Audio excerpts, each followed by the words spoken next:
17 बोसोराव जाय खामानिखौ मावनाय नुवासै नाथाय 6 दान सोरखार सालायनाय इउपिपिएल सोरखारखौ गरिब रायजो राजानि नखर नखर थांनानै गरिब नखरनो मावनानै जानो हानायनि खामानि होनो थाखाय नखर नखर हाबनानै बिटिसिनि गाहाय मावफुं सोद्रोमानि बेबायदि परिबर्तन खालामनो नाजानाया थारैनो मख'जाथाव। बिटिआरनि गाहाय मावफुं सोद्रोमा प्रमद बर' बिथाङा दिनै उदालगुरि जिल्लानि फेरगाव बियाव पश्चिम फथला पिसिडिसि आरो सनाजुलि पिसिडिसिनि सिङाव थानाय गरिब नखर आरो उनफिननानै थानाय ओनसोलफोरखौ नायगिदिंफैदों।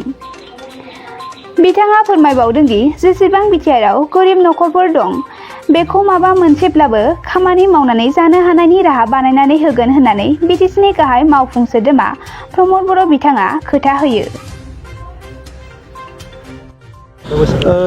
गोबाव बोसोर जोङो सोमावसारबाय जांख्रिखांबाय आरो बियो हारिनि थाखायनो सोमावसारदों हारिनि थाखायनो जांख्रिखांदों आरो दिनै गोजोना फैनायनि उनाव सान्थिया फैनायनि उनाव हारिनि मानसिफोरखौ नायनो थाखाय मोनसे सुजुग फैदों।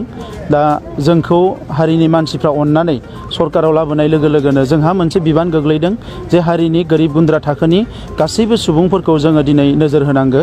दा नंखायनो कभिड-19 नि थाखाय जों गोबां खामानि मावनो हायाखैमोन इलेक्सननि थाखायबो जोङो बेस्थ' जाना थानांदोंमोन। दा सम फैनाय लोगो लोगोनो फार्स्ट जोङो जोंनि जिखिनि गोरिब मानसिफोर दङ फार्स्ट बिथांमोनखौनो जों नायनो सानदों। MGNरेगानि दारै गुबुन गुबुन आसनि दङ बेफोरनि दारै गोरिबसिन थाखोनि मानसिफोरखौनो फार्स्ट जोङो नैबे बोसोराव नायनो सानदों। 15 आगस्टनिफ्राय साफ्रोमबो MCLA आरो EMफ्रा सानसेयाव न'बा गोरिब मानसिनि न'आव थांगोन भिडिअखौ लानानै थांगोन अन दा स्पट माखासे सलुसन जागोन। जि सलुसन जाया जि जेंनायाखौ बोस्रांनो हाया जायगायाव बेखौ लानानै जोङो 2 अक्ट'बराव जोंनि काउन्सिलाव जों एसेम्ब्लि जिरायनानै जोंनि माखासे थांखिफोरखौ जों लागोन। उदालगुरि डिस्ट्रिक्टआव 100 करोड़नि मोनसे डेभेलपमेन्टनि फान्ड खालामनो सार बियो उदालगुरि टाउननि थाखायल' 3 बोसोराव जोङो 100 करोड़ उदालगुरि टाउनाव मोनसे डेभेलपमेन्ट प्रजेक्ट जों लादों।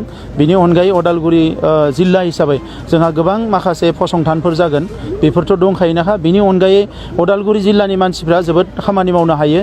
दिनै तरमुज गायो स्मल टी ग्रवार्स दङ बेवहाय गोबां मोजां आबादारिफोर दङ बिथांमोनजों रायज्लायजोबनानै उदालगुरि जिल्लायाव जोङो बोरैहाय मोनसे एग्रिकालचारनि रेभुलुसन लाबोनो हायो बिनि थाखाय जों सरकाराव माखासे बिथांखि लागासिनो दङ।